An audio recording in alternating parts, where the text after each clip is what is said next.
itu ada 4 CGP dan berkewajiban mendiseminasikan materi budaya positif di sekolah masing-masing. Jadi karena ada 4, maka kami berempat sepakat untuk membagi 2. Jadi 20 guru ada di RKG dan 20 guru ada di Lab Komputer. Selamat siang. Sekali lagi terima kasih Bapak Ibu semua yang sudah berkenan hadir untuk mendengarkan, menyimak diseminasi dari kami CGP Angkatan 7.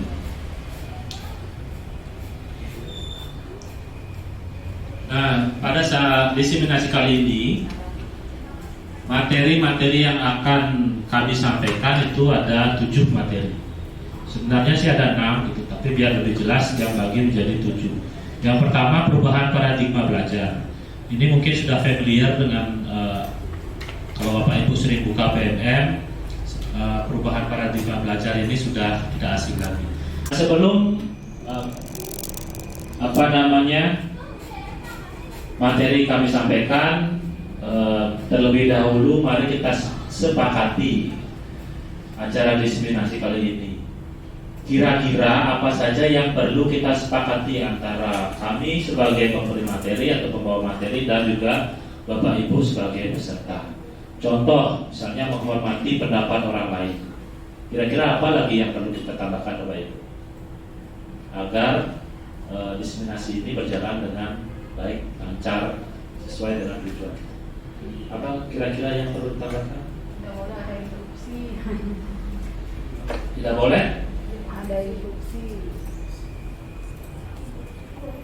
Saya tambahkan bahwa ketika Bapak Ibu ingin menjawab, berpendapat atau sekedar memberikan saran, bisa mengangkat tangan gitu Pak. Ibu juga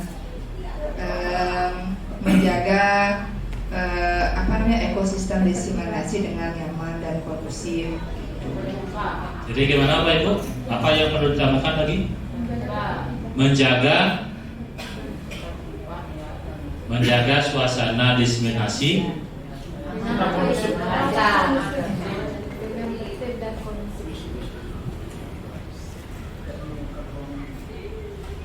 tidak meninggalkan ruangan sebelum acara identitas. Ibu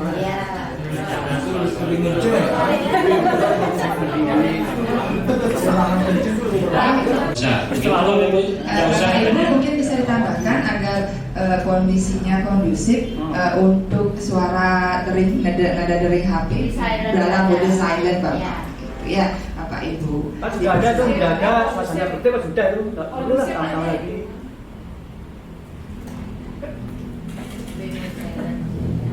Oke, yang jadi masalah yang belum disepakati oleh Pak Imam, tidak meninggalkan ruangan tanpa alasan jelas, bagaimana?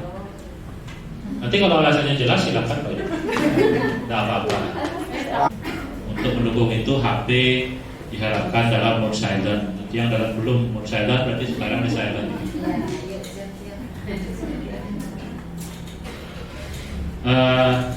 Demikian Bapak Ibu kesepakatan diseminasi. Nah, kita lanjut ke materi sekarang. Materi yang pertama, kedua, ketiga, dan mungkin juga keempat. Terima kasih Ibu Yogi.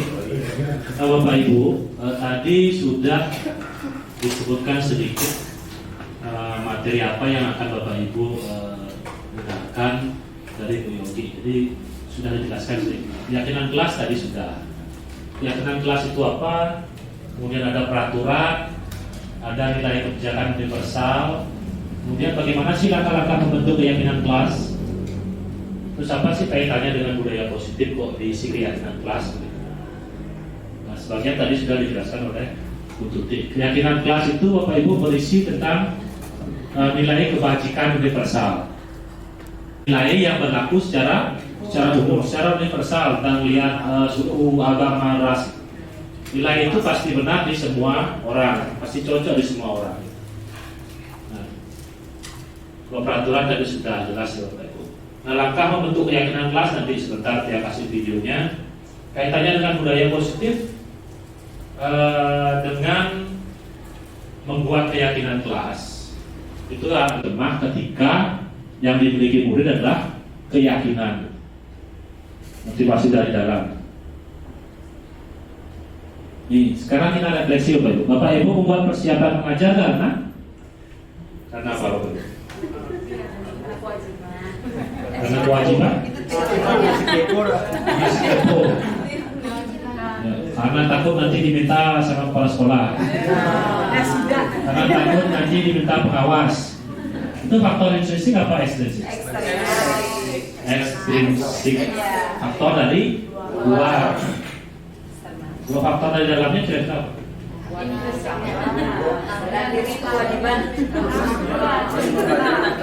Ya, jadi kalau dari dalam, saya sebagai guru saya ingin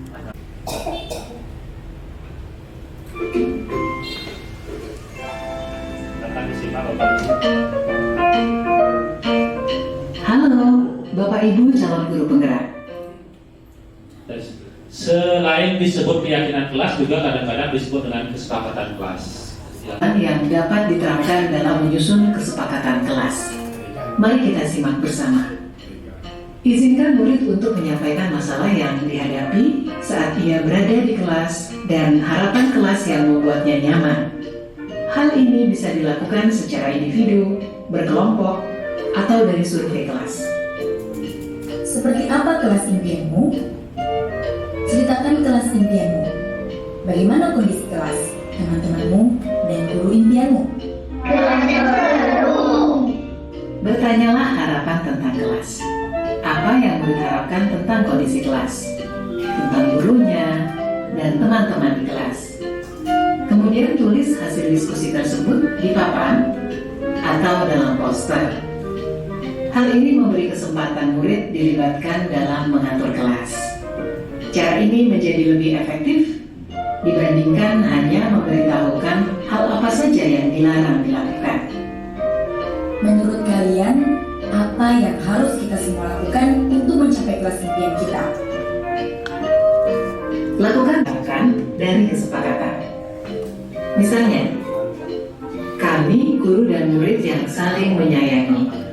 Buatlah penekanan pada sifat positif dalam kesepakatan kelas tersebut, yaitu saling menyayangi. Pada poin kedua, murid sepakat. Murid aktif dan semangat saat belajar. Guru bisa menuliskan berupa gambaran tingkah laku yang diharapkan dari kesepakatan. Misalnya, kami mengingatkan saja. Gitu. Jadi tidak memerlukan banyak waktu. Kalau kami di CGP setiap ada pertemuan selalu diawali dengan itu. Dan lebih dari 5 menit. Kecuali di awal untuk membuat kesepakatan itu perlu diskusi. Di pertemuan berikutnya hanya diingatkan saja apa kesepakatan kita. Jadi ketika terus menerus diingatkan gitu, dia akan termotivasi, terbentuk dari dalam. Videonya diangkat saja, ya tidak terlalu lama. Nah ini Bapak Ibu, nilai-nilai kebajikan yang lain yang kutip dari pernyataan atau tulisan Ki Hajar Dewantara seperti ini. Beratlah kemerdekaan itu, bukan hanya tidak diperintah saja. Jadi kemerdekaan itu berat, bukan saja tidak diperintah, tapi harus juga dapat menegakkan dirinya dan mengatur kehidupannya dengan tertib. Jadi mengatur diri sendiri, termasuk juga mengatur tertibnya perhubungan dengan kemerdekaan orang lain. Orang lain juga merdeka, jadi kita merdeka, orang lain merdeka. Jadi harus toleransi. Kita punya kemerdekaan, orang lain juga punya kemerdekaan. Jadi berarti Glaser itu seperti apa? Kebutuhan dasar menurut Dr. William Glaser itu ada 5 kalau tidak salah. Kenapa kita perlu tahu kebutuhan dasar? Apa sih kaitannya dengan budaya positif? Jadi ketika anak-anak itu atau murid-murid kita itu melakukan tindakan yang menyimpang dari nilai-nilai kebajikan universal, kita perlu tahu kebutuhan apa yang tidak terpenuhi dalam diri murid. Ada kebutuhan dasar yang tidak terpenuhi, sehingga dia melakukan tindakan yang menyimpang. Nah ini menurut Dr. William Glaser itu ada 5. Bagaimana kesenangan kamu ini bisa tetap berlanjut tetapi waktunya benar. Bisa jadi anak akan bilang, saya akan kapal-kapalannya di rumah saja. Berarti kan hobinya tetap berlangsung, kesenangan tetap terpenuhi, tidak mengganggu pembelajaran. Kita lanjut Bapak Ibu, 5 posisi kontrol ini penting juga dalam budaya positif. Apa sih 5 posisi kontrol itu? Kita memiliki 5 posisi untuk mengontrol murid.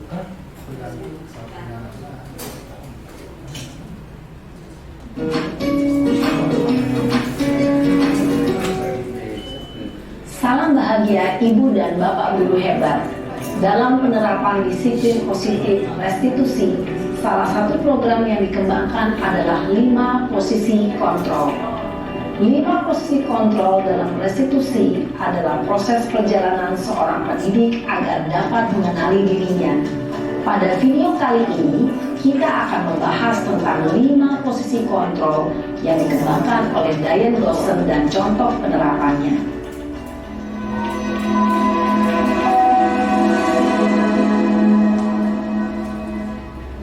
5 posisi kontrol itu adalah 1. Posisi penghukum, 2. Posisi pembuat merasa bersalah, 3. Untuk lebih memahami kelima posisi tersebut, mari kita saksikan kasus Naren yang terlambat hadir 20 menit di sekolah dan melihat bagaimana kelima posisi kontrol dalam menghadapi masalah tersebut.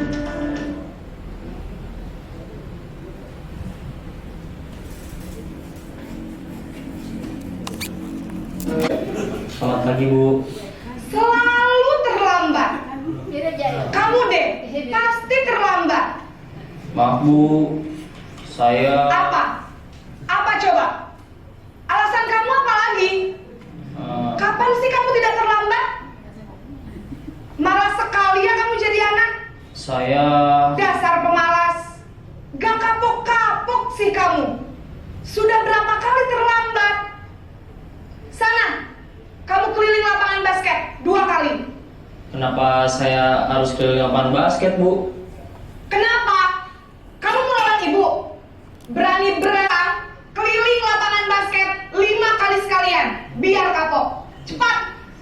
Pergi sana ke lapangan basket. Posisi menghukum biasanya berbicara dengan nada tinggi, menghardik, menunjuk-nunjuk, menyakiti, dan menyindir. Hukuman bisa berupa fisik maupun psikis. Ibu dan Bapak Guru hebat, dampak yang terjadi pada murid ketika guru berada pada posisi menghukum adalah murid cenderung akan memberontak, bahkan menyimpan dendam.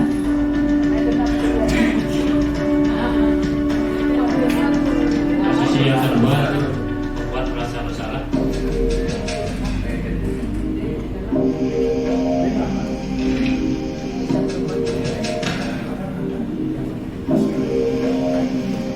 Naren,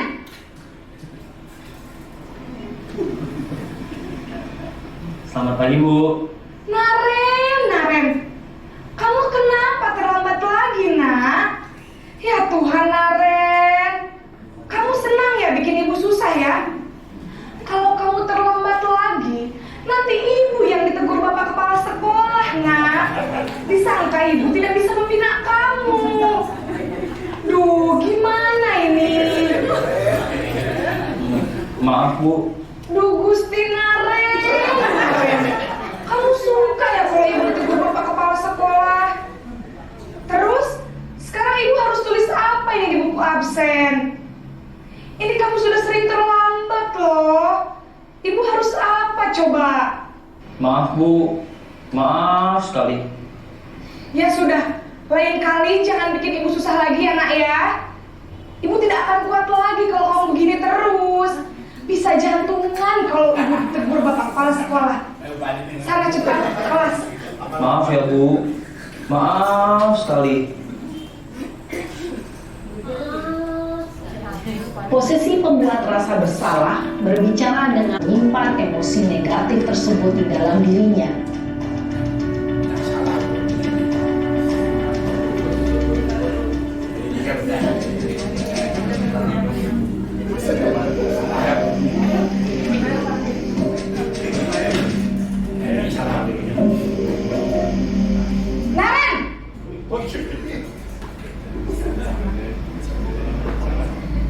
Selamat pagi, Bu. Wah, sudah jam berapa ini, Nak? Terlambat lagi ya, sayang? Iya, Bu. Habis ibu saya belum membangunkan saya, Bu.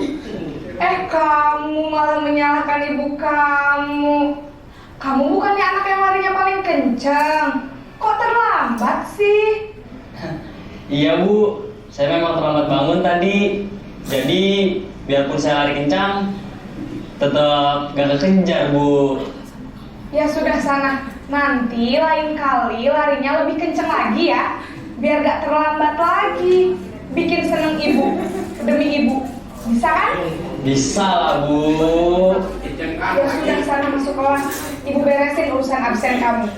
Kamu ini ada-ada saja. Dalam posisi teman, guru berbicara dengan nada suara ramah, akrab, cenderung bersenda gurau untuk menjaga suasana tetap santai. Murid akan merasa senang, aman, dan akrab dengan guru. Identitas yang tercipta adalah identitas sukses atau berhasil. Saya akan coba untuk tidak lupa menyetel alarm saya, Bu. Baik, kalau Naren lupa menyetel alarm di rumah, ada orang yang kira-kira bisa bantu mengingatkan tidak? Ada, Bu. Kakak saya, Kak Emma. Ada lagi selain Kak Emma? Selain Kak Emma, ada ibu saya. Baik, jadi yang mengingatkan Naren adalah Kak Emma dan ibu kamu ya? Kira-kira akan mulai setel alarm kapan nih, Naren? Setelah pulang sekolah, akan segera saya lakukan. Baik, jadi Naren akan setel alarm untuk bangun besok pagi dan akan diingatkan oleh kakak dan ibunda Naren ya? Ada lagi yang mungkin perlu dilakukan, Naren? Untuk membimbing murid memiliki sikap disiplin yang positif, yaitu murid yang mandiri, bertanggung jawab, dan dapat memecahkan masalah. Tujuan dari posisi ini adalah agar murid dapat berefleksi atas tindakannya. Guru akan dengan tulus memberikan pertanyaan-pertanyaan bermakna, sehingga membuat murid dapat pukul 2 yang kasih video lagi satu saja. Jadi video tentang praktik saya sendiri gitu. Jadi saya sempat melakukan praktik tetapi dengan skenario tidak asli. Saya kasih testimoninya saja Bapak Ibu. Ya, rekayasa begitu, tapi tidak saya tampilkan yang itu. Sudah tinggal baru.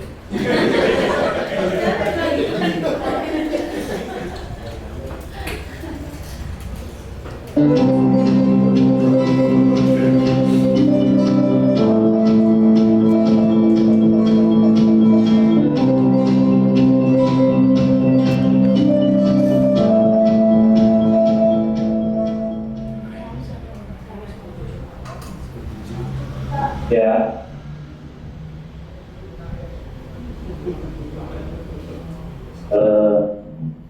Kita tahu kenapa dipanggil ke sini? Enggak, Pak. Ada apa, Pak ya?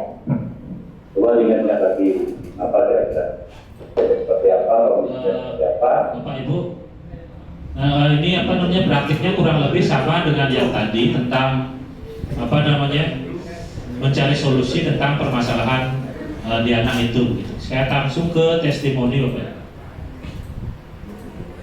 Jadi 2 orang kasus tadi. Yang ini tidak rekayasa, ini spontan, tanpa rencana begitu. Jadi asli.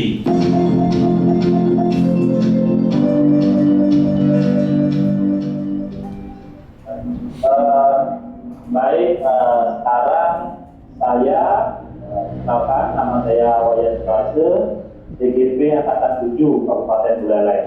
Nah sekarang saya akan melakukan testimoni terhadap praktik segitiga institusi yang tadi sudah dilakukan terhadap murid-murid saya, Dita dan juga Dewa. Baik, Dita sama Dewa. Tadi kita sudah melakukan praktik segitiga institusi namanya. Ya, nah menurut Dita, bagaimana perasaannya setelah melaksanakan praktik segitiga tadi? Jadi menurut saya setelah melakukan melakukan kegiatan praktik restitusi tadi, saya bisa belajar bagaimana cara mendisiplinkan diri, mengontrol waktu, dan juga bersikap jujur. Menurut saya, yang saya tadi lakukan menghormati orang lain dan juga disiplin diri terhadap semua orang. Nah, baik. Dalam profesi sebagai guru, jadi guru itu punya 5 posisi kontrol. Ya, posisi kontrol itu yang pertama sebagai penghukum, pembuat merasa bersalah, sebagai teman, kemudian pemantau, dan yang terakhir sebagai manajer. Ya, nah tadi yang kita lakukan praktik tadi itu Bapak posisinya sebagai manajer, jadi guru sebagai manajer. Ada posisi sebagai penghukum. Ya, kata-katanya mungkin akan beda. Coba, seandainya tadi Dika Pak bilang begitu. Dika, kamu sudah ngambil uang secara kelas. Kamu nggak jujur ya sama Bapak, sama sekolah. Nanti kalau Bapak bilang ke kepala sekolah kamu bisa dikeluarkan. Nah, kira-kira kalau dihitungkan sama guru perasaan kita seperti apa? Takut, lagi, oke. Cemas ya. Nah, kalau di luar nanti misalnya kalau posisi saya sebagai penghukum atau pembuat merasa bersalah, sama seperti yang pada Dita tadi dikatakan. Dewo, kamu sudah tak menghormati guru, berarti kalau saya laporkan ke kepala sekolah, kamu bisa dikeluarkan dari sini. Gimana rasanya Dewo kalau ditanya? Takut, tentu. Jadi kira-kira saya sebagai manajer. Baik, itu tadi testimoni tentang penerapan posisi guru, contoh guru pada siswa dengan posisi sebagai manajer. Jadi seperti yang dikatakan tadi, seperti yang disampaikan siswa-siswa tadi bahwa posisi manajer itu memang memberikan efek yang lebih positif kepada anak. Terima kasih sudah bersama kami. Jadi itu Bapak Ibu video yang tentang praktik segitiga restitusi, dan materinya saya kira dari Terima kasih. sekali lagi Bapak Ibu, ini tidak mudah, jadi perlu proses, perlu latihan, kita latihan bersama-sama sehingga posisi manajer itu bisa kita kuasai gitu. Apalagi yang jarang berhadapan dengan masalah murid, isinya dari siswaan, sulit, ini yang sering berhadapan dengan masalah murid. Jadi demikian materi dari kami Bapak Ibu. Kira-kira ada yang bertanya atau perlu ditanyakan, kita buka diskusi dan jawab. Silakan Pak Budi. Saya tidak pertanyaan, tapi karena waktunya berarti bisa. Bisa. Karena sudah kesepakatan ada tanya jawab tadi, berarti sudah. Ya, silakan Pak Budi. Nah, kemarin mungkin Bu Yogi juga ada masalah dengan siswa kelas 1. Jadi ketika dia masuk ke sana, tumben ini kejadiannya, karena sebelumnya itu memang nggak ada gitu. Kemudian si Ari Pale ya, ketika masuk dia saya absensi, dia ngomong terus ada yang dijatuhkan. Dia tambahkan sedikit Pak Budi. Meskipun dia nggak tahu masalahnya apa, gitu. Tapi dari sekilas penjelasan Pak Budi tadi, apakah ini benar? Karena anak-anak sudah mau berubah. Gitu. Benar Pak Ibu, sebagai pemantau tadi, tapi yang merasa bersalahnya seharusnya jangan. Dari teman, pemantau sampai manajer. Kenapa mau berubah? Yang dilakukan Bapak Budi itu kan motivasi juga. Hanya saja motivasinya ekstrinsik. Kalau saja sampai ke posisi manajer itu mengarahkan anak untuk memiliki motivasi intrinsik. Diarahkan untuk bagaimana sih solusinya. Anak mencari solusi sendiri sampai ke posisi manajer.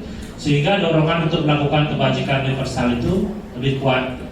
Meskipun nanti bukan sama Pak Budi, dia tetap akan berlaku baik. Kalau yang sampai di monitor mungkin hanya takut sama Pak Budi saja. Kalau ke guru lain dibilang lagi gitu. Kalau gurunya agak lembek dibilang lagi gitu. Demikian Pak Budi jawaban dari dia. Terima kasih. Ada lagi Bapak Ibu?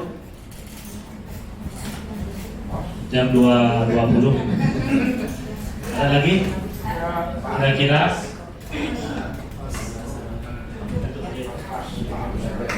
Baik Bapak Ibu, karena sudah waktu juga, silakan Bapak Ibu, mudah-mudahan Bapak Ibu mau mencoba melakukan praktik segitiga restitusi itu. Kalau kurang jelas nanti yang share materinya. Semoga ini memberikan manfaat bagi kita semua, khususnya Sekaligus Satu Sudut ini, menjadi budaya positif itu bisa diwujudkan di sini gitu, di Sekaligus Satu Sudut. Karena sudah waktu, mari Bapak Ibu kita akhiri diseminasi kali ini. Yang tutup dengan para pesanti. Om Santi Santi Santi Om. Assalamualaikum warahmatullahi wabarakatuh.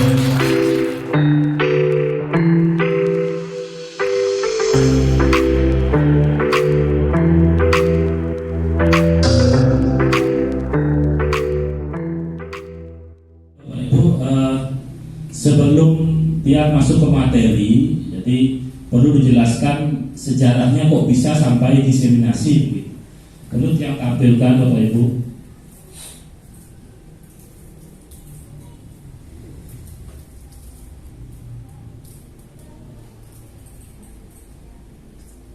Nah ini, jadi di dalam CGP itu kita ada rancangan tindakan aksi nyata. Bapak Ibu yang di Seribu KPMN juga sudah terbiasa mengenal istilah aksi nyata. Nah, begitu juga di CGP, Bapak.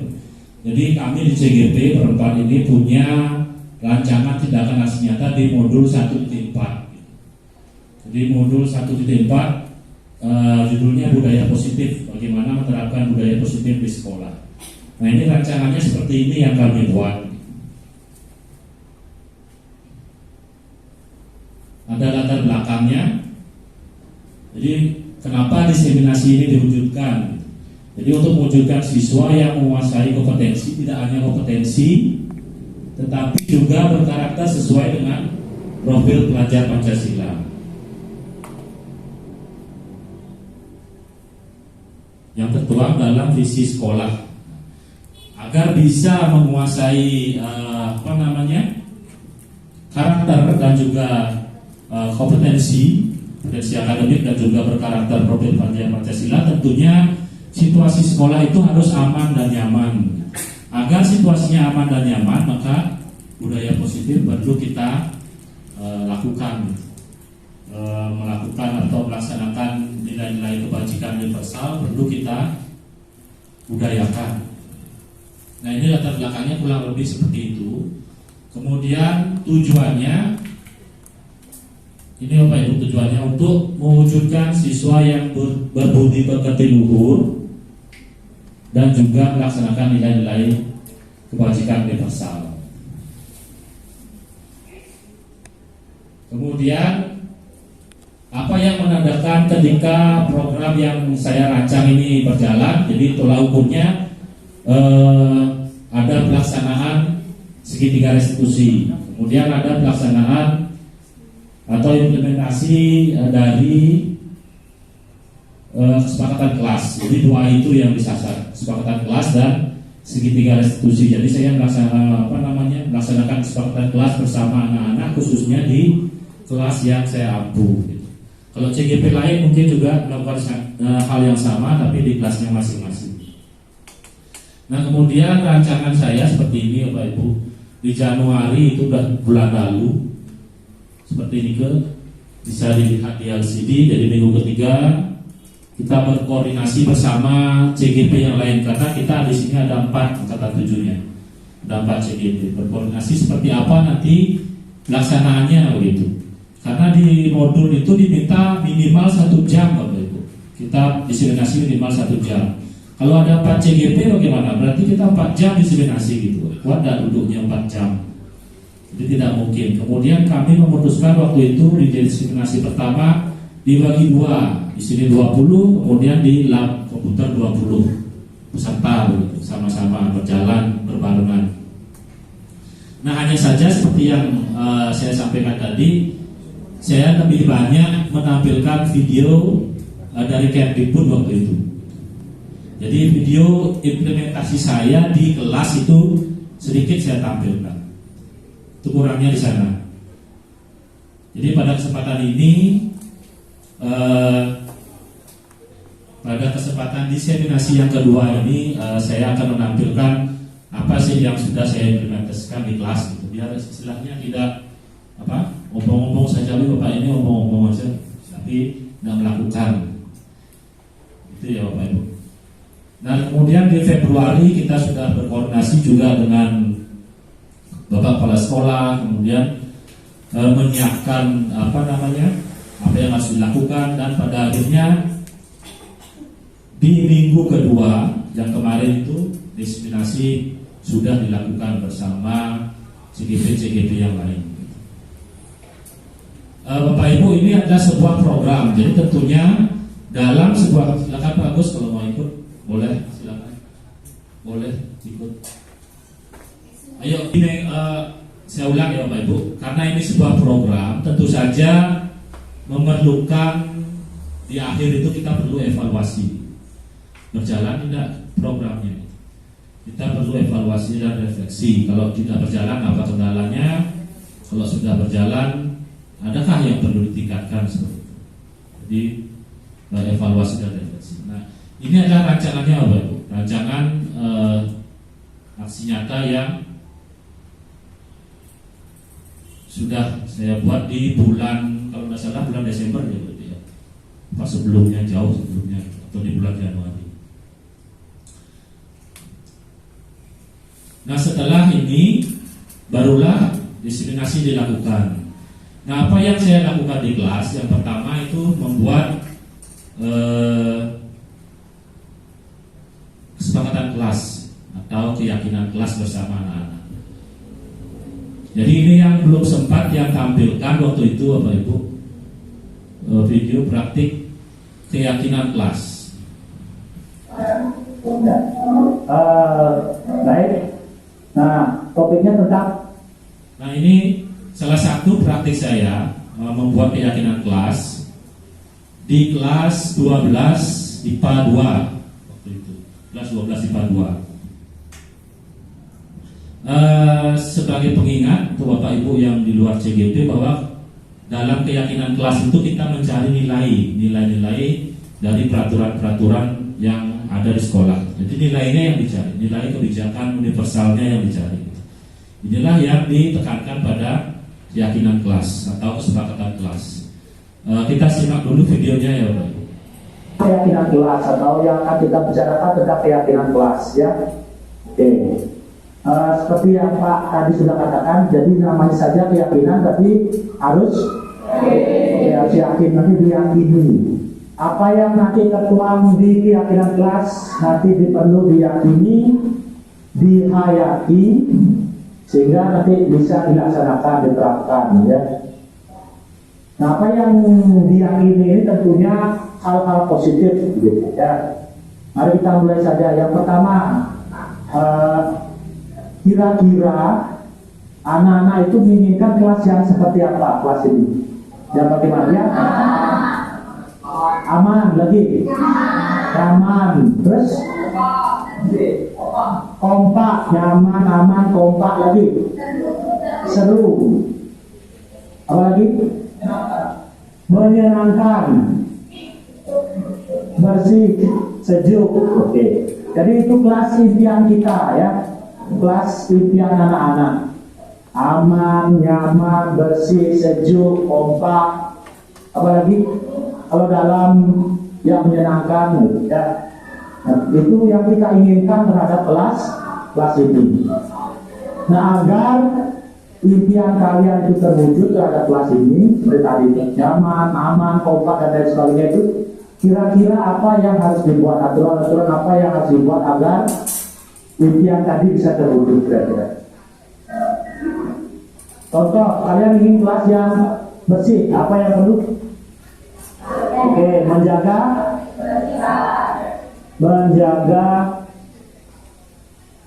kebersihan Kelas. Kebersihannya Pak garis bawahi sebagai poin. Yang Pak garis bawahi namanya nilai ya.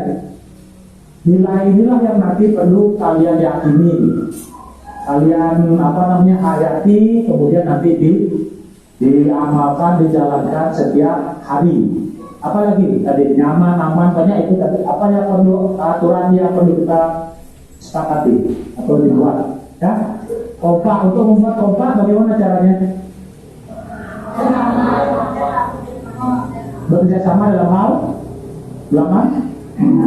Bekerjasama dalam. Oke, yang pertama, yang kedua bekerjasama dalam hal lomba misalnya kan ya. Oke, di kompak. Bekerja sama dalam hal lomba. Jadi semua berpartisipasi maksudnya. Jadi kelasnya kompak. Tidak itu saja pesertanya. Misalnya ini suruh ikut lomba ini, lomba itu, yang lainnya tidak. Ya. Kita garis bawahi apanya di sini? Bekerja sama. Oke. Apalagi? Menjaga keharmonisan dalam kelas.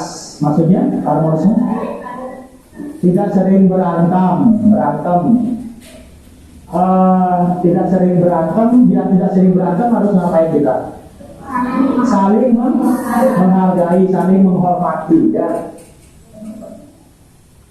Saling menghormati antar teman.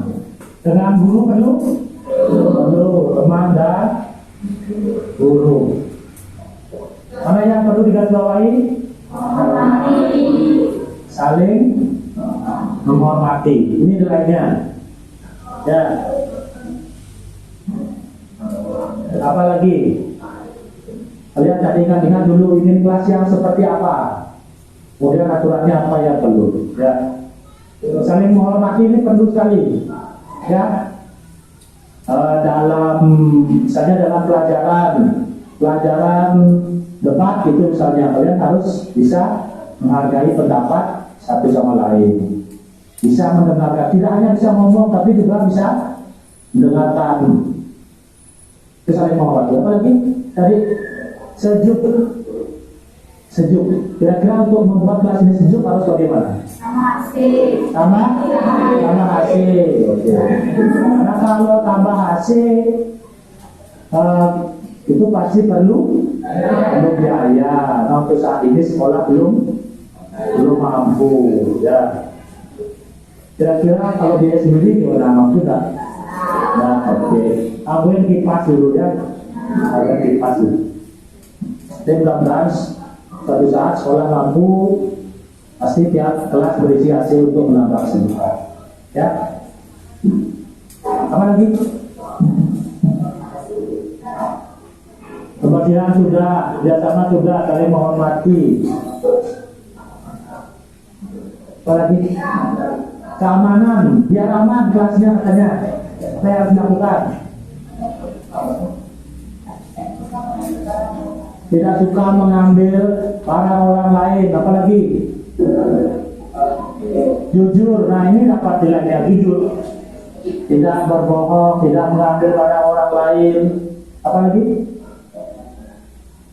Ya, itu menjaga ketentraman kelas dengan berperilaku jujur.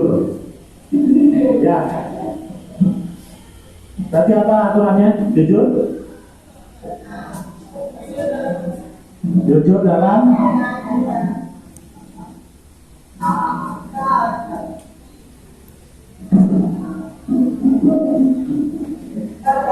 dalam berperilaku. Jadi yang dikatakan bawahnya Pak, jujur. Oke. Nah itu 4 saja dulu. Jadi menjaga kebersihan, bekerja sama, apalagi saling menghormati, jujur. Jadi itu nilai-nilai yang kita sepakati agar kelas ini sesuai dengan apa yang kalian impikan. Gimana, setuju? Setuju. Oke, agar apa?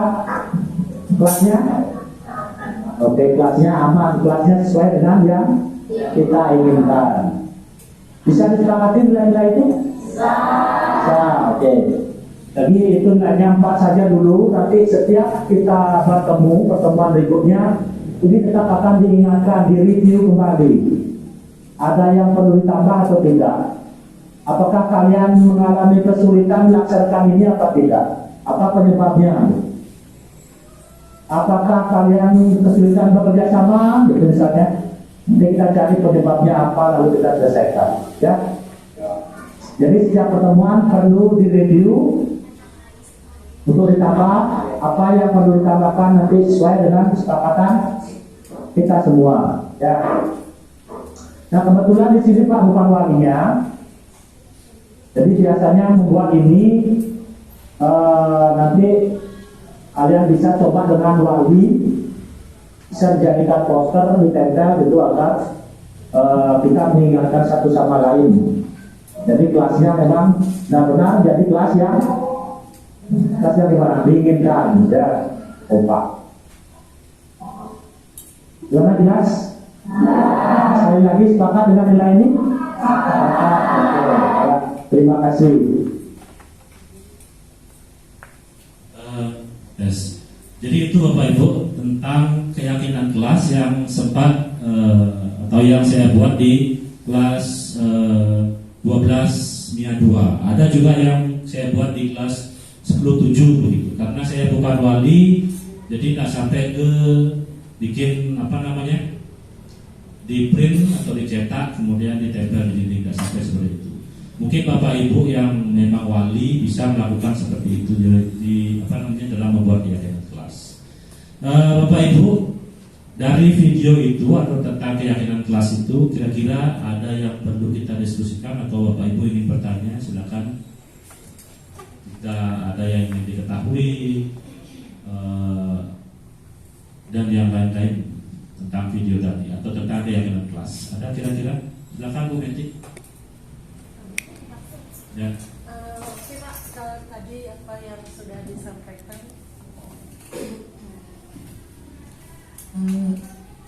secara umum itu Pak, karena kita diminta sering sekali aksi nyatanya, di mana kesepakatan itu yang dibuat secara bersama-sama, namun sering kali dilanggarnya pun sering dilanggar gitu, tidak disesuaikan dengan harapan yang kita inginkan dengan kesepakatan yang terutama di kelas itu. Tidak hanya dilihat dari kesepakatan menjaga kelas kebersihan, namun menjaga sarana dan prasarana juga sering terjadi. Nah, secara teori kita kan berharap di budaya positif itu memberikan yang terbaik. Nah, dalam hal ini apa yang mesti harus kita lakukan agar seimbang antara kewajiban dalam hal menjaga kelas, Pak. Dilihat dari kesepakatan yang sudah dibuat. Mungkin itu aja, Pak. Baik, terima kasih Bu Meti. Bagus sekali pertanyaannya. Kalau tadi kan tentang perilaku yang menyangkut diri sendiri ya, kompak kebersihan. Ini juga diharapkan menjaga sarana dan prasarananya. Kebetulan ada wakasarana di sini Pak Agus. Jadi kalau yang berhubungan dengan menjaga sarana dan prasarana, kira-kira nilai apa bisa Bapak Ibu? Ya, oke, bertanggung jawab. Contoh salah satu di kelas itu kan ada rak buku, ada banyak buku. Jadi kadang-kadang murid kalau dulu zaman literasi yang mengambil buku di situ diambil, tidak dikembalikan atau diperantakin. Tempatnya tidak seperti semula. Nah itu juga perlu dibuatkan kesepakatan kelas tentang tanggung jawab nilainya. Itu untuk yang sarana. Yang kemudian kita membuat kesepakatan kelas, tapi kadang-kadang anak-anak berperilaku tidak sesuai. Ya, itu yang alami di kelas 10-7 kemarin. Baru saja membuat kesepakatan kelas dan sepakat. Sebentar sudah kesepakatan kelasnya tentang menghormati atau menghargai warga kelas sesamanya, sama teman, sama guru. Saya menjelaskan muridnya ribut sekali. Langsung saya ingatkan lagi, baru saja membuat kesepakatan kelas anak-anak kok sudah ribut. Kira-kira apa kendalanya, apa belum bisa atau perlu latihan lagi. Nah, kesepakatan kelas ini kan diharapkan menjadi budaya. Budaya itu tidak sebentar. Proses untuk menjadi budaya itu diperlukan waktu yang tidak sekali dua kali. Jadi setiap kita masuk kelas perlu direview lagi, diingatkan lagi. Jadi prosesnya tidak secepat yang kita inginkan. Sekarang dibuat kesepakatan kelas, langsung anak-anak setuju lalu menyepakati semua. Dan walaupun sudah menjadi budaya, tentu saja ada kondisi-kondisi yang membuat anak kadang-kadang melanggar. Nah, ini juga nanti ada segitiga restitusi bagaimana caranya ketika anak itu melanggar kesepakatan yang sudah dibuat, melanggar nilai-nilai yang diyakini gitu. Jadi tidak sekedar marah-marah kita sebagai guru, tapi ada posisi-posisi yang perlu kita ambil. 5 posisi kontrol itu yang paling bagus adalah sebagai manajer begitu. Itu jadi tidak keyakinan kelas ini untuk menjadi budaya itu perlu proses. Jadi kalau tidak dimulai dari sekarang ya nggak jadi budaya begitu. Terutama karena semua ini muda-muda, jadi pembelajaran paradigma barunya kena di sini begitu. Semua baca PNN, ada CGP, ada GP juga. Jadi pembelajaran paradigma baru diharapkan berjalan sesuai yang diinginkan. Jadi itu ya, Bu Meti, butuh proses. Ada lagi Bapak Ibu sebelum kita lanjut tentang Bu Tuti, silakan.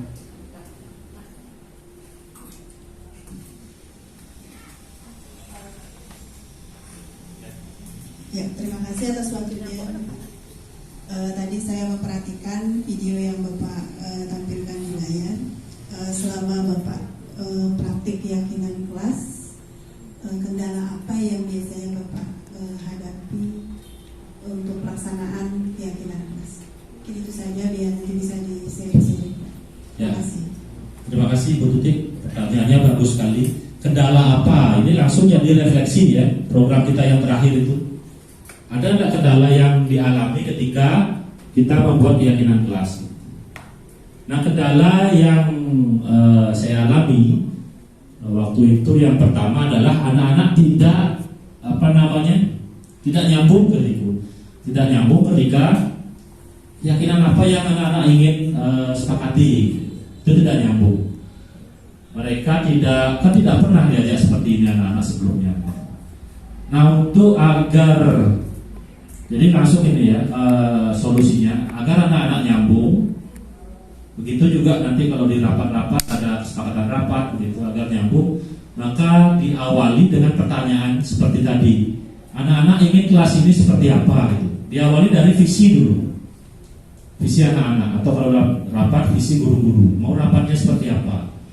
Barulah agar rapatnya seperti ini, agar kelasnya seperti ini, seperti yang kalian inginkan kelasnya, aturan apa yang anak-anak perlu buat di kelas. Jadi langsung memakai scaffolding itu bertahap menyusun keyakinan kelas. Tidak langsung ke pertanyaan keyakinan kelas apa yang ingin dibuat. Jadi ditambahkan visinya dulu, baru anak-anak nyambungnya. Terutama yang belum pernah sama sekali ya. Kalau mungkin guru A masuk ke kelas sudah pernah buat keyakinan kelas, kemudian guru B juga membuat yang sama, mungkin anak-anak bisa lebih lancar menyampaikan apa yang diinginkan. Jadi sampaikan visinya dulu. Jadi dia menyampaikan visinya dulu baru tentang keyakinannya. Begitu kira-kira Bu. Gimana? Ya. Ada lagi Bapak Ibu sebelum kita lanjut? Ada? Tidak ada. Bu Yogi, tentang keyakinan Bu Yogi? Ya, masalah tentang 5 posisi kontrol ada. Baik Bapak Ibu, kita lanjutkan dulu. Nah tadi yang sempat sampaikan, bagaimana kalau anak-anak melanggar aturan, melanggar keyakinan yang sudah dibuat, apa yang kita diulang review lagi sedikit ya Bapak Ibu tentang 5 posisi kontrol itu yang sudah disampaikan di diseminasi yang pertama. Apa saja 5 posisi kontrolnya, masih ingat Bapak Ibu? Oke, yang pertama penghukum, kedua pembuat merasa bersalah sebagai teman, pemantau, dan yang terakhir sebagai manajer. Dan tentu saja yang paling tepat itu posisinya yang kita usahakan adalah sebagai manajer. Jadi sebagai manajer itu nanti kita berusaha menerapkan segitiga restitusi. Masih ingat tentang segitiga restitusi? Untuk lebih jelasnya kita lihat videonya. Jadi saya sudah mencoba mempraktikkan ini, ya, mempraktikkan segitiga restitusi ini bersama 2 orang anak. Meskipun masalahnya tidak real, jadi saya buat skenario sebuah masalah, kemudian mencoba memecahkan atau menyelesaikan masalah tersebut dengan cara segitiga restitusi atau melalui segitiga restitusi.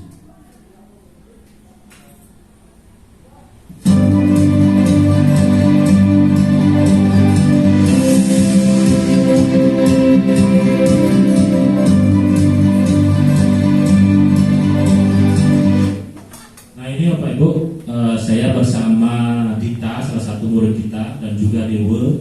Ini anak buahnya Bu Nur di kelas 7. Kebetulan mereka waktu itu bebas ya, belajar. Jadi saya minta bantuannya untuk membuat video segitiga restitusi.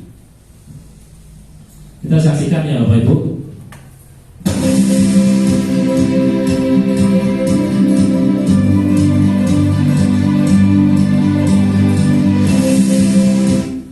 Skenarionya.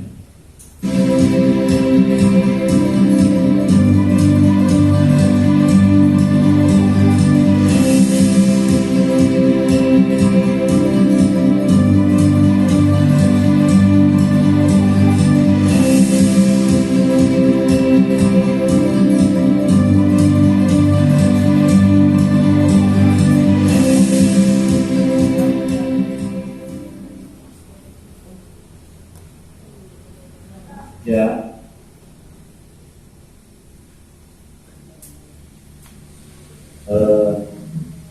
Kita tahu kenapa dipanggil ini? Enggak, Pak. Ada apa, Pak? Coba diganti lagi. Apa kira-kira? Enggak ada, Pak. Ya. Hari ini mungkin ada kesalahan yang bisa lakukan. Coba diganti dulu. Enggak ada. Enggak. Jadi gini kita dapat laporan. Dia ada teman Dita lapor ke Bapak. Katanya Dita ambil uang, menyita uang bendahara kelas. Enggak? Enggak, Pak. Bapak masa bisa ngambil uang sendiri ya, Pak Dadaan. Bapak punya buktinya loh. Jadi teman kamu itu masih rekaman ke Bapak. Rekaman berupa video. Jadi kita jujur aja. Daripada nanti Bapak kasih rekamannya, kita jadi tahu malu. Ya, Pak. Kita ngambil uang bendahara, Pak. Nah, kita jujur aja udah bagus. Jadi kita jujur ke Bapak itu udah bagus. Sekarang Bapak tanya, kok bisa kita ngambil uang bendahara? Kenapa? Tadi terlambat, Pak. Harapan, tidak bawa itu karena kemarin begadang, Pak. Begadang? Iya. Kok bisa begadang? Begadang karena apa, Dita? Bukan drama Korea. Drama Korea? Iya. Berarti Dita sedang nonton drama Korea ya? Iya. Nah, terus gimana dong caranya? Nonton drama Korea dapat, nanti tidak sampai terlambat bangun pagi gara-gara nonton, gimana kira-kira? Menurut kita nonton Korea aja, Pak. Tidak kita yang enggak salah. Baik, ini nontonnya pas sedang aja ya, boleh jangan begadang. Oke. Nah kemudian masalah uang saku gimana? Kalau memang ngomong uang saku Pak. Terus? Apa mau dikembalikan uangnya? Besok. Kalau besok berarti sekarang nanti kalau tahu uang hilang dia pasti sedih dong, bingung dia. Gimana dong kita? Tapi kok kita bilang Pak, nanti marah. Jadi gini kita Bapak, kita tahunya aja nanti, terus bicara dulu nanti bilang keadaannya, kejadian seperti apa, kondisinya seperti apa. Jadi Pak yakin pasti nanti mengerti. Gimana? Ya Pak, nanti kita bilang. Oke. Nah ini, jadi ini bisa jadi pembelajaran buat kita. Kejadian ini kira-kira nilai-nilai apa yang tidak sesuai yang kita sesuai dengan nilai-nilai yang saya Kita tidak jujur. tidak jujur lagi, Tidak disiplin. tidak disiplin. Kalau masalah terlambat bangun itu berarti kita Kurang mengontrol diri. kontrol dirinya ada ya jujur, kontrol diri, disiplin. Nah kira-kira nanti ketika kita sudah jujur, kontrol diri, kira-kira kita kapan mau jadi orang yang seperti apa? Agar bisa dipercaya teman. Oke, nah jujur berarti bisa dipercaya Teman. Nah, enak ya kalau dari teman. Ya, ya itu aja. Nah sekarang kita bisa kembali ke kelas. Nah lupa ditemui nanti ya. Apa ya? Ya. Ayo Pak.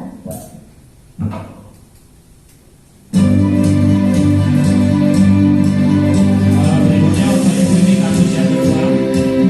Skenario kasus yang kedua.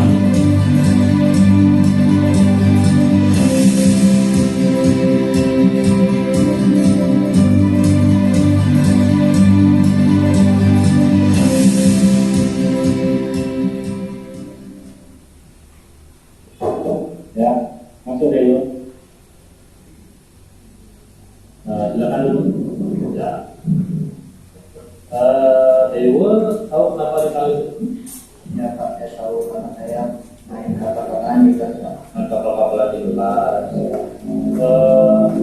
Bapak sih seru. Dewa suka main kapal-kapalan. Nah, lipat-lipat kertas loh di Dewa ya. Oke, seru ya main kapal-kapalan ya. Tapi main kapal-kapalannya di kelas itu sudah bawa dulu ke masalah. Kapalannya kena guru, jadi itu udah masalah kan. Nah, menurut Dewa, gimana dong caranya? Main kapal-kapalan atau karena Dewa suka origami, ya tetap senangannya tetap dapat tapi tidak mengganggu di kelas. Kira-kira gimana caranya? Ini bermain dengan teman. Bermain dengan teman. Waktunya gimana? Kasih istirahat. Jadi bukan di jam pelajarannya. Nah, Dewa menurut Dewa kejadian ini dari kejadian ini Dewa bisa belajar tentang nilai yang tidak sesuai. Kira-kira nilai apa yang tidak menghormati guru, tidak menghormati orang lain, ya. Menghormati orang lain. Jadi, nah, jika nanti Dewa menghormati orang lain, nanti depannya Dewa kira-kira mau jadi orang yang seperti apa? Ini dipercayai sama semua. Ingin dipercaya sama orang, jadi hormati.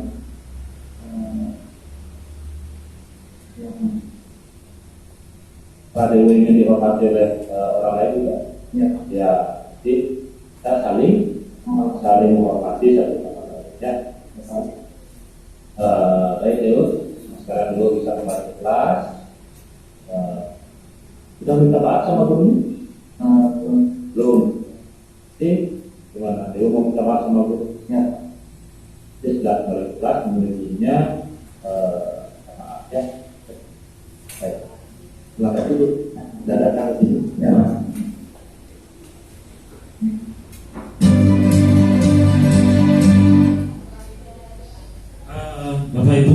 Itu tadi 2 contoh kasus. Coba kita bedakan antara praktik segitiga restitusi ini dengan kita memberi hukuman. Contoh ya, hukuman anak-anak datang terlambat, suruh push up, selesai sudah. Silakan kembali ke kelas. Bisa nggak bedakan Bapak Ibu? Apa solusinya? Apa solusi datang terlambat itu kalau hanya disuruh push up? Ada tidak? Anak-anak ditanya. Tidak ada. Ya, itu posisi kontrol pemberi penghukum. Kenapa kamu terlambat? Saya telat bangun Pak. Push up kamu 10 kali. Setelah itu selesai. Lalu apa yang dilakukan agar tidak terlambat lagi begitu? Jadi dalam segitiga restitusi tadi, anak-anak yang berusaha mencari solusi, bukan kita. Kita hanya mengarahkan saja sebagai guru. Itu kalau agak melenceng kita arahkan lagi. Kalau tidak ketemu solusi kita pancing lagi. Itu yang segitiga restitusi. Ketika anak-anak down, biasanya anak-anak melakukan kesalahan kan gini dia, ada yang nangis kalau cewek, ada yang malu karena merasa bersalah. Kita stabilkan identitas tadi, ada istilahnya itu, stabilkan identitas itu untuk agar bisa diajak berkomunikasi. Wah seru ya main kapal-kapalan. Kita tidak, kamu ini begini-begini, tidak seperti itu. Wah seru ya main kapal-kapalan. Karena waktu di diseminasi pertama saya sudah sampaikan bahwa masalah ini origami itu kan bagus melibat kertas. Jadi bagus untuk melatih kerapian, melatih kesabaran. Itu jangan sampai hilang melatih melibatnya itu, buat kapal-kapalan itu. Tidak boleh dihilangkan. Kalau kita bentak-bentak dia main kapal-kapalan di kelas kan bisa stop. Gitu. Jadi kesenangannya tetap jalan, tapi tidak mengganggu di kelas. Jadi apa solusinya? Dia yang cari solusi sendiri. Gitu. Itu dalam segitiga restitusi. Jadi main kapal-kapalannya bisa di rumah, origaminya bisa di luar pelajaran atau waktu istirahat. Itu Bapak. Kira-kira ada yang ditanyakan tentang segitiga restitusi? Sebelum kita buka diskusi, ini testimoni dari anak-anak tadi gitu. Ini asli Bapak Ibu testimoninya ini, tidak ada rekayasa. Setelah melakukan segitiga restitusi, apa yang mereka rasakan dibandingkan dengan hukuman, dibandingkan dengan pembuat rasa bersalah.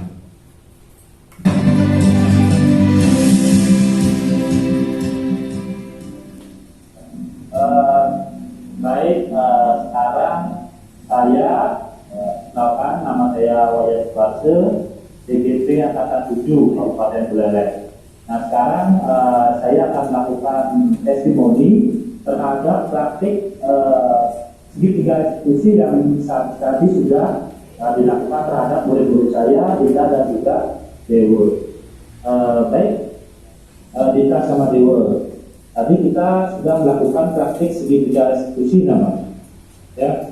Nah menurut Dita, gimana perasaannya setelah melaksanakan praktik segitiga restitusi? Jadi menurut saya setelah melakukan kegiatan praktik restitusi tadi, saya bisa belajar bagaimana cara mendisiplinkan diri, mengontrol waktu, dan juga bersikap jujur. Menurut saya yang saya tadi lakukan menghormati orang lain dan juga disiplin diri terhadap semua orang. Baik, nah dalam profesi sebagai guru, jadi guru itu punya 5 posisi kontrol. Ya, posisi kontrol itu yang pertama sebagai penghukum, pembuat merasa bersalah, sebagai teman, kemudian pemantau, dan yang terakhir sebagai manajer. Ya, nah tadi yang kita lakukan praktik tadi itu Bapak posisinya sebagai manajer, jadi guru sebagai manajer.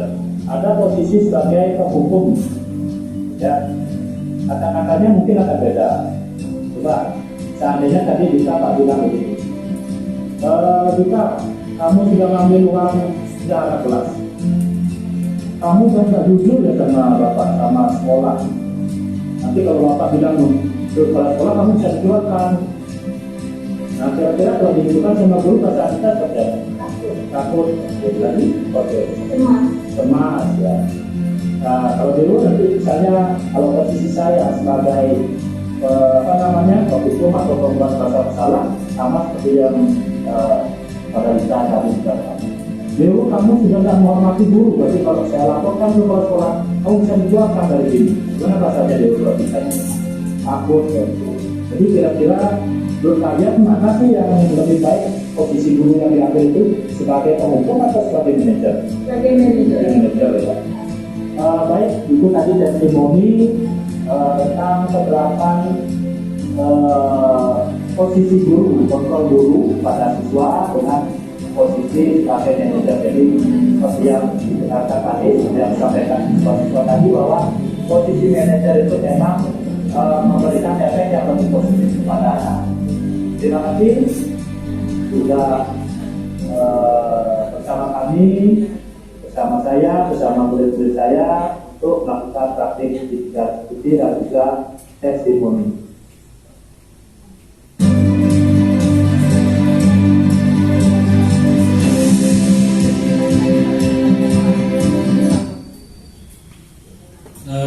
Jadi itu Bapak Ibu praktik segitiga restitusi yang sempat saya buat, jadi 2 kasus itu.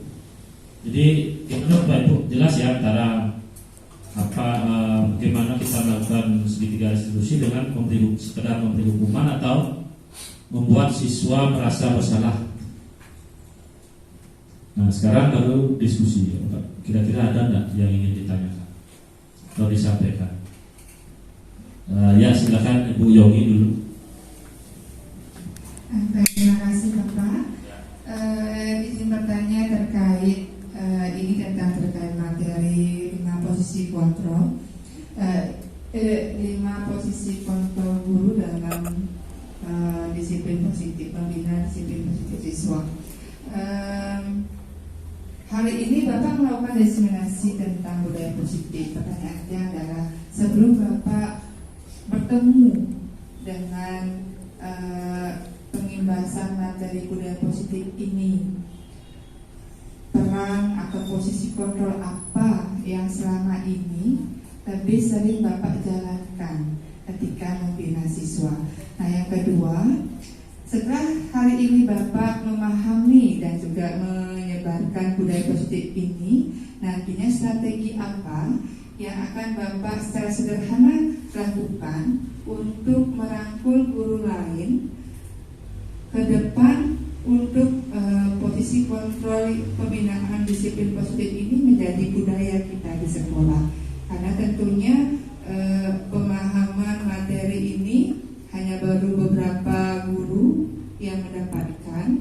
Jadi strategi Bapak ke depan bagaimana dalam penyebaran dan juga implementasi di kelas, terutama untuk guru-guru yang belum paham materi ini. Terima kasih. Baik, terima kasih Bu Yogi. Pertanyaan yang pertama, di posisi mana lebih sering sebelum mengenal yang ini? Ya, Astung Karo Bapak Ibu yang sudah 20 tahun lebih jadi guru, 20 tahun lebih jadi guru, tidak pernah seingat saya ya, tidak pernah saya ada di posisi 1 dan 2. Meskipun tidak tahu teori ini dulu, karena saya jarang marah sama anak-anak gitu. Contoh anak-anak tidur, saya tidak pernah membentak, bangun kamu atau apa misalnya yang Bapak Ibu sering dengar, bangun kamu kok tidur, tidak mendengarkan penjelasan gitu. Tidak pernah saya begitu. Ngantuk ya, cuci muka dulu. Itu yang saya lakukan. Jadi tidak pernah berada di posisi 1 dan 2 karena seperti itu ya. Tidak ingin membuat anak-anak itu merasa ketakutan. Kadang-kadang ketika saya anak-anak itu sedih itu, saya sendiri yang merasa bersalah, jadi susah ajarnya. Posisi yang sering saya ambil itu ada di 3 dan 4. Kalau manajer belum. Sebelum tahu teori ini, sebelum tahu teori 5 posisi kontrol. Jadi 3 dan 4. Lebih sering ke 3. Hanya saja sebagai teman di sini yang Saya maksud tidak seperti yang dijelaskan Kemdikbud gitu. Kalau sebagai teman kan mengharapkan demi saya gitu. Demi saya loh, demi bapak kamu harus begini.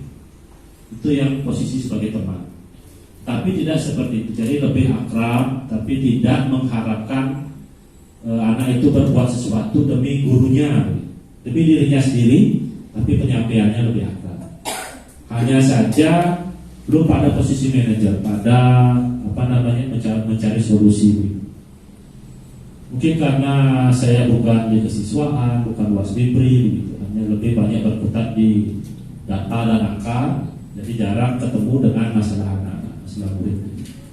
Jadi itu posisinya lebih di 3 dan 4. Kemudian pertanyaan yang kedua, strategi untuk gimana caranya guru-guru memahami ini dan juga bisa menerapkannya. Nah, salah satu strateginya ya seperti ini Bapak Ibu, diseminasi ini gitu. Kemarin yang lebih banyak menampilkan video dari Kemdikbud itu, karena itu jelas sekali itu dibandingkan dengan video saya yang jauh kan. Kalau dari video Kemdikbud kan ada 5-5-nya ditampilkan dengan kasus yang sama gitu. Bu Sita kemarin ikut di saya ya, oke, Bu Sita, Bu Eka gitu. Jadi jelas sekali. Dan juga setelah menyelesaikan diskusi, guru-guru juga senang gitu karena dapat pengetahuan baru, langsung menyampaikan ke saya, oh bagus materinya, tidak ngantuk, dapat ilmu baru seperti itu. Jadi salah satunya melalui diseminasi ini. Kemudian saya kira guru-guru sekalian sekarang ini sudah didominasi atau lebih banyak didominasi oleh Bapak Ibu yang muda-muda ini. Jadi tidak untuk diisi dengan teori baru, dengan ilmu baru itu lebih gampang. Cangkirnya belum penuh. Walaupun sudah penuh karena sudah dapat banyak teori-teori, sudah penuh dipisahkan dulu, bisa diisi lagi. Kalau guru-guru senior biasanya cangkirnya sudah penuh, sudah banyak pengalaman, mau diisi tumpah, mental dan nyambung jadi. Beda dengan Bapak Ibu yang masih relatif muda.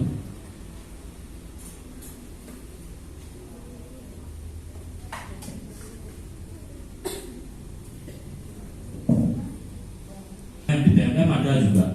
Jadi kalau Bapak Ibu rajin buka PMM pasti ketemu dengan 5 posisi kontrol. Kemudian ikut juga membantu atau menyarankan rekan-rekan lain ikut CGP. Nah, kalau di CGP kan pasti dapat. Jadi itu Bu Yogi strategi yang mungkin bisa kita jalankan. Gimana Bu Yogi? Oke. Ya, di rapat-rapat bagus sekali sarannya. Disampaikan di rapat-rapat koordinasi. Kalau sesuai dengan sebuah institusi ketika siswaan menangani murid. Kalau saya ambil alih, rasanya kurang etis. Saya kasih nanganin siswanya, karena ada BK, ada siswaan, ada Mas Bibri. Bapak Ibu. Ada lagi Bapak Ibu yang ingin didiskusikan? Ya, silakan Bu Tera. Baik Bapak, terima kasih. Pertanyaan saya untuk segi 3 restitusi, saya yakin mungkin Bapak Ibu di sini sudah pernah melakukan itu, namun belum secara utuh sesuai dengan langkah-langkah yang sudah tertera. Saya ingin menanyakan terkait tentang pelaksanaan segitiga restitusi. Kita kan bermuara pada memberdayakan siswa, bagaimana dia bisa menemukan solusi dari masalahnya.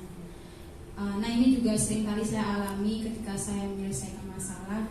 Apakah ada strategi atau cara tertentu untuk kita bisa menerapkan segitiga restitusi ini ketika siswa yang kita tangani itu tidak bisa konstruktif atau terbuka dengan kita dalam menyampaikan permasalahannya. Karena jika kita tidak bisa tahu masalahnya, kita kan cenderung memaksa. Jadi itu mengarah pada pengertian restitusi kan tidak boleh memaksa. Jadi begitu. Mungkin dari Bapak ada trik khususnya bisa di-share di kami di Guru BK. Terima kasih Bapak. Baik, terima kasih Bu Tera. Ini Bu Tera BK, jadi lebih tahu tentang bagaimana menangani anak. Jadi sering ketemu dengan permasalahan anak. Bagaimana sih menangani anak yang tertutup atau istilahnya apa Bapak Ibu? Introvert. Jadi introvert ada introvert, ada extrovert. Introvert tertutup, tidak mau bercerita ke orang, suka menyendiri. Nah, ketika dia melakukan kesalahan, bagaimana sih caranya? Karena ketika melakukan kesalahan, kita harus tahu penyebabnya. Ada istilahnya kebutuhan dasar apa sih yang mau dia penuhi. Ketika melakukan kesalahan itu, kalau kita tidak dapat, salah diagnosa, obatnya juga salah. Nah, apa sih strateginya untuk anak introvert? Kalau saya sendiri,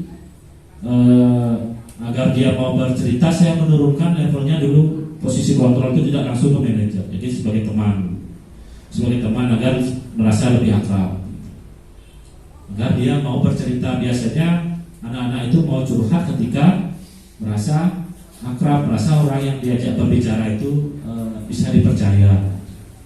Jadi menurunkan dulu sebagai teman, naik lagi ke manajer, turun lagi ke teman begitu. Jadi tidak selalu harus langsung ke manajer begitu. Jadi 3 itu dari teman, pemantau, dan manajer. Itu yang pertama. Kemudian bisa juga melibatkan orang yang dia percaya. Saya kira di BK atau kesiswaan juga sering melakukan itu, melibatkan orang yang dipercaya oleh anak itu ketika introvert. Bapak Ibu, ketika kita mengalami atau menemui masalah di anak-anak, ketika sulit sekali begitu, kita sebagai guru biasa di sini, kalau di sekolah kita kan ada tahap-tahapannya. Jadi kalau kita tidak bisa, kita bisa melibatkan wasdipri, bisa melibatkan wali, wali tidak bisa kesiswaan atau BK dulu baru kesiswaan, atau terakhir ke kepala sekolah. Nah, kemarin di lokal karya ada juga yang menanyakan seperti ini, betul. Bagaimana sih caranya? Anak ini sudah dipanggil berkali-kali tapi sulit sekali gitu. Di lokal karya disebutkan kalau susah sekali kita bisa melibatkan psikiater, sampai ke sana arahnya, melibatkan psikiater. Tidak hanya berakhir di kepala sekolah. Kalau memang masalahnya sulit, Bapak Ibu, dalam segitiga restitusi tidak harus selalu tahapannya itu 1, 2, 3 ini Bapak Ibu ya. Dari menstabilkan identitas, kemudian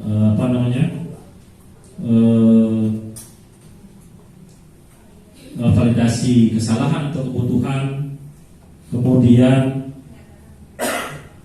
menanyakan nilai kebajikan yang tidak sesuai itu. Tidak harus itu. Kalau masalahnya ringan, itu bisa langsung ke menanyakan nilai. Cukup itu saja. Tidak mesti harus dari bawah. Langsung ke sisi yang di kanan bisa. Kalau masalahnya ringan. Kecuali masalahnya berat, dilakukan diulang-ulang itu kesalahannya, perlu 3 itu harus dijalankan. Demikian Bu Tera, kira-kira strateginya. Ibu lain gimana? Bu Dwi mungkin, atau Bu Nur? Bu Nur gimana kemarin acaranya? Gimana Bu Nur, ada pertanyaan? Belum, oke. Kira-kira pas ya tentang keyakinan kelas dan segitiga restitusi. Kita juga sudah cukup lama di sini, waktunya sudah lebih. Baik Bapak Ibu, karena waktu, sekali lagi saya pribadi sebagai CGP mengucapkan banyak terima kasih atas kesediaan Bapak Ibu di komunitas Wajah Cerita sudah meluangkan waktu untuk hadir dalam diseminasi yang kedua ini. Terima kasih banyak Bu Tuti sudah mengkoordinir teman-temannya, Garuda, pasukan Garuda ya. Terima kasih banyak Bapak Ibu. Tiang tutup pertemuan atau diseminasi kali ini dengan para Masati. Om Santi Om. Assalamualaikum warahmatullahi wabarakatuh. Salam sejahtera untuk kita semua.